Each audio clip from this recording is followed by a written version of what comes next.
Volembole. Volembole. Volembole.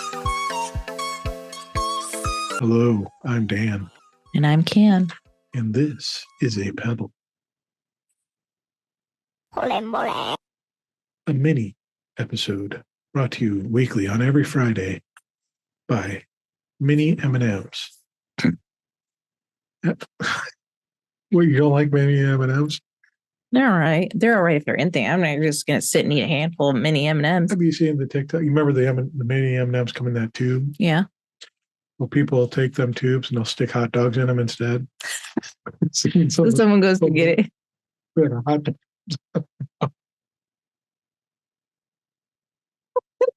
Oh, that'd be so funny. Next Christmas, we're doing that to the kids. That's funny. You want a hot dog to sit in their stocking all night long? No, we'll do it real quick in the morning. I was up before everybody this You're year. always up there. Yeah, but now they don't wake up as early because they're all teens and older. Yes. So buy mini M&Ms. And then put hot dogs in them. Oh my goodness. All right. Candid conversations. Ooh. Question? Full Waiting for the spirits to tell me something. She has the length of time for me to take a pee. Think of a question. I've had all week. And I still can't think. She has 7 days. She waits until the 23 seconds before we start recording. Like, I'll look on Reddit for something.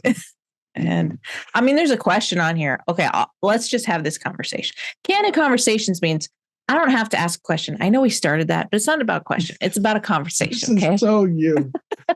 I want to start candid conversation. I want to start asking you. It's conversation. It doesn't always have to be questions. I want to ask you questions every week.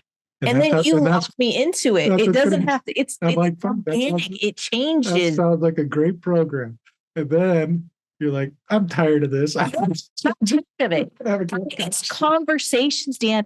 It started as questions. I don't want to always start with a question. Okay. This is like this week's episode with Alicia, where she's like, Candy's the idea person and Dan is consistent and regimented.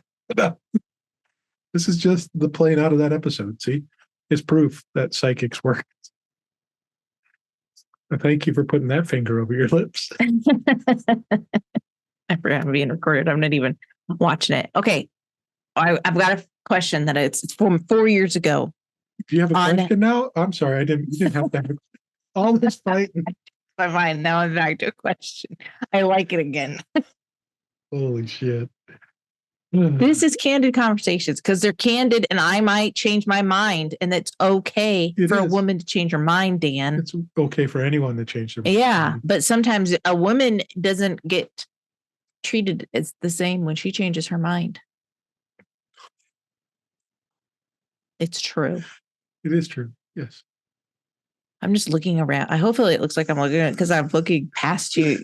I was looking at the Zoom, but now I'm just looking at you. It looks like you're staring at a poster above your screen of some. It does. Supermodel. Does this look like I'm looking right at the screen? Yeah. Okay, because that's how I'm staring into the camera, which is really weird. Okay. Here's the question.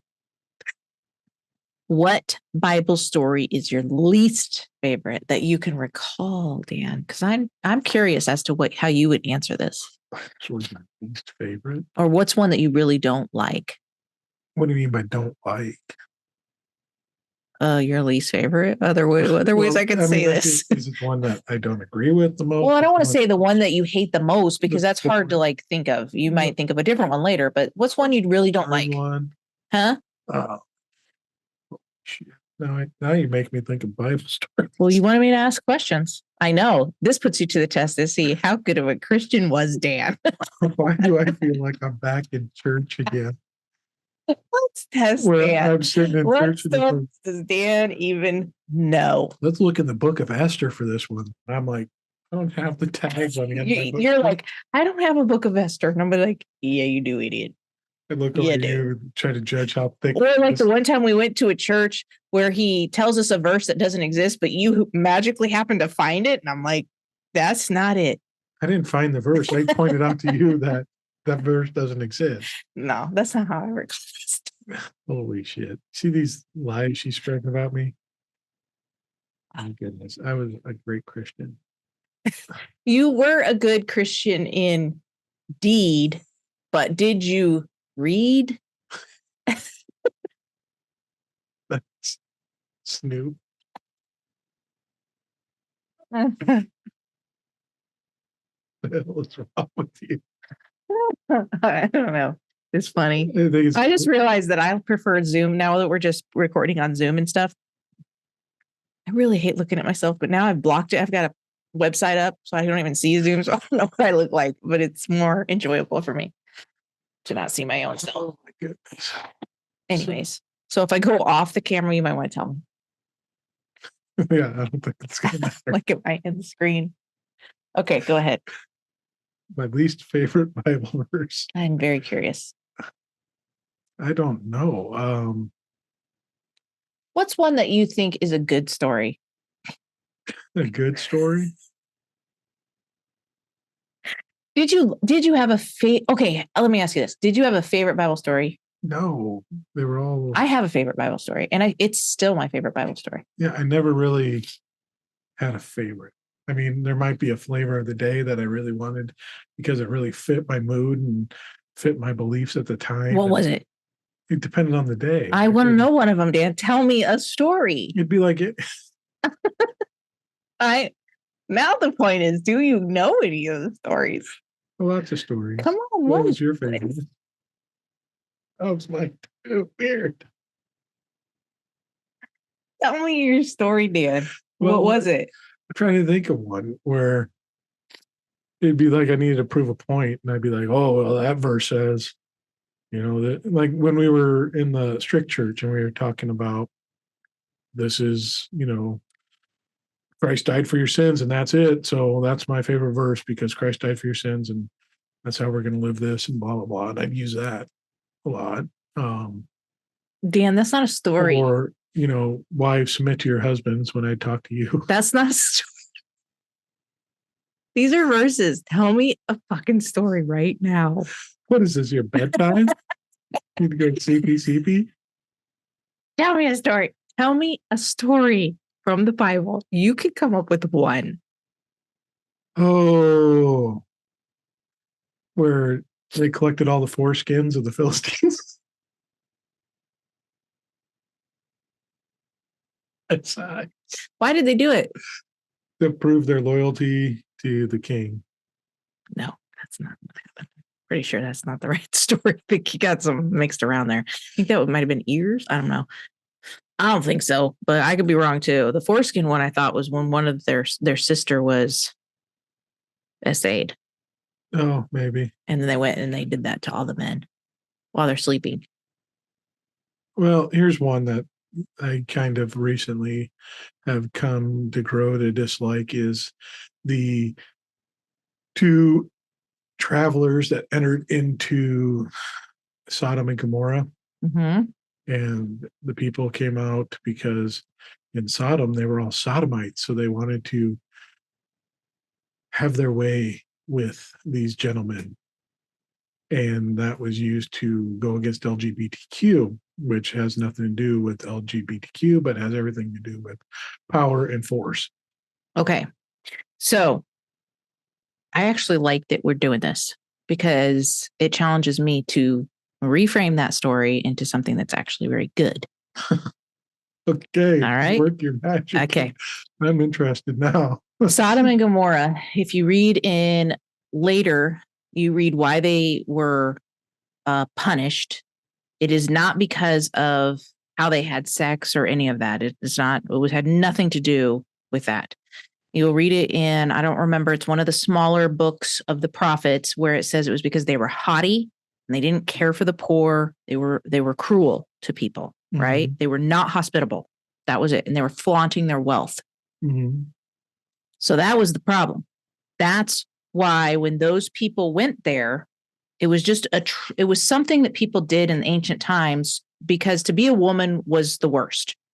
So if you were a man receiving from another man, it was basically saying you're a woman. So it was an insult. It was a way of humbling somebody, or not humbling, but degrading them and putting them in their place, period, basically. So something equivalent today would be, Can you think of something that would be equivalent? How we would shame somebody, like a politician might shame another politician, or someone in power might shame another person in power to kind of, or that's trying to get power. Maybe think of our current elect, coming in. What's ways that that person has shamed the other person that is in power? Well, just by name calling. Name calling. Yeah. So it was the equivalent of that, if not even stronger. Obviously, it was a much more I don't know, but it was the same kind of concept. Like, I'm going to shame you. So these guests came into town. They humiliated them, right? And that is what that story is about. And it would be like today, a divine act of God happening to people who degrade other people and put them down. And I mean, that's, many of us would find that to be good vengeance. I don't know how to say, you know what I'm saying? We would be like, we would feel like it was justified. It was justice, right? In some sense, maybe not burning them or anything, but when somebody is, it's kind of like what happened with that guy that got pew-pewed. I don't know what we can say on YouTube.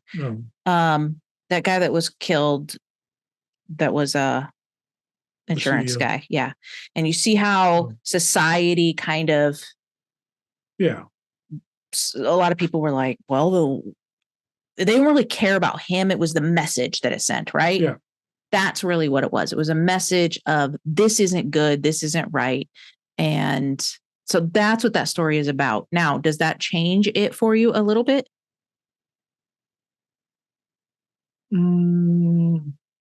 Yeah, maybe a little, but not a whole lot, because I know how it's used. Okay, I'm not talking about how it's used. Yeah, I'm talking about the original intention of the story. Oh, yeah. Is much more, it's a good story. Yeah. Like, yes, if you're going to treat people like that, you're going to get that back, right? Yeah. And probably more so. Yeah. And it ain't going to be good. And people aren't going to feel bad because it happened. Yeah.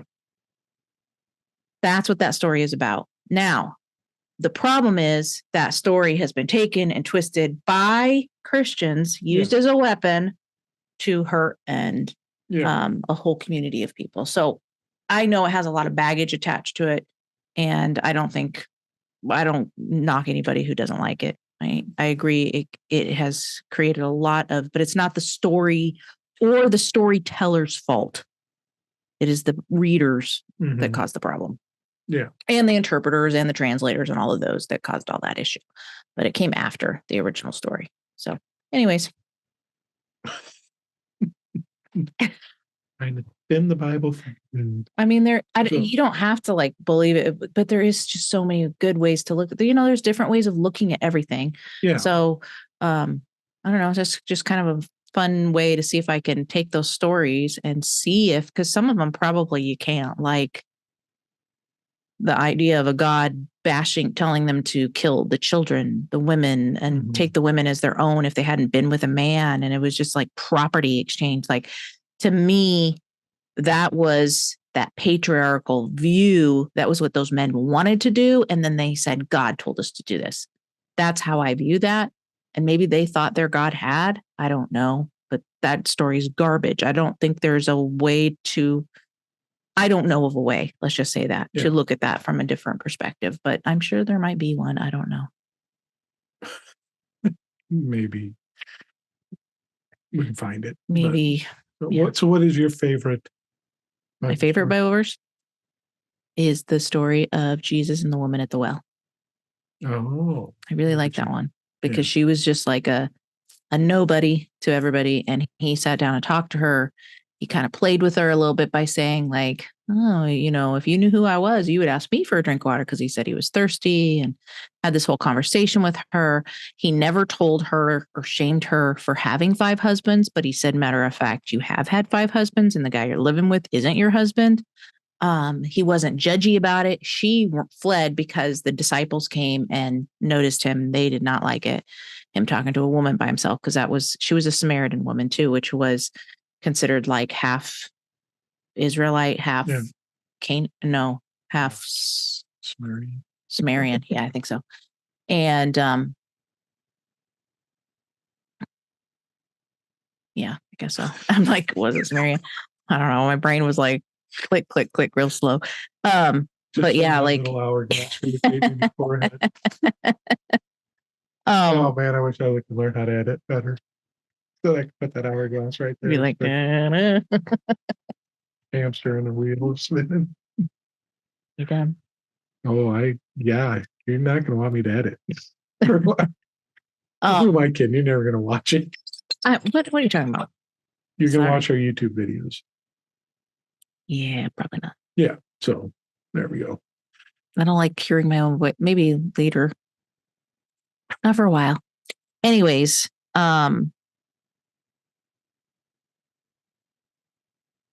I like that story, because then she runs away, goes to her community, tells them about him. She's like, I met somebody who knows everything I've ever done. She doesn't say like anything. And they don't believe her at first. They run back to Jesus, talk to him in there. Then they go back to her. This part I don't like. And they're like, now we believe because we've seen it with our own eyes, not because you told us so. Like, whatever. But you should go find out for yourself. That was true. But I just think I like the story because Jesus didn't give a crap who she was. He cared about her just as a human being, and he treated her as equal.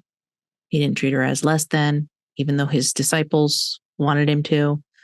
That's just I just like that story. I don't know why. I just find it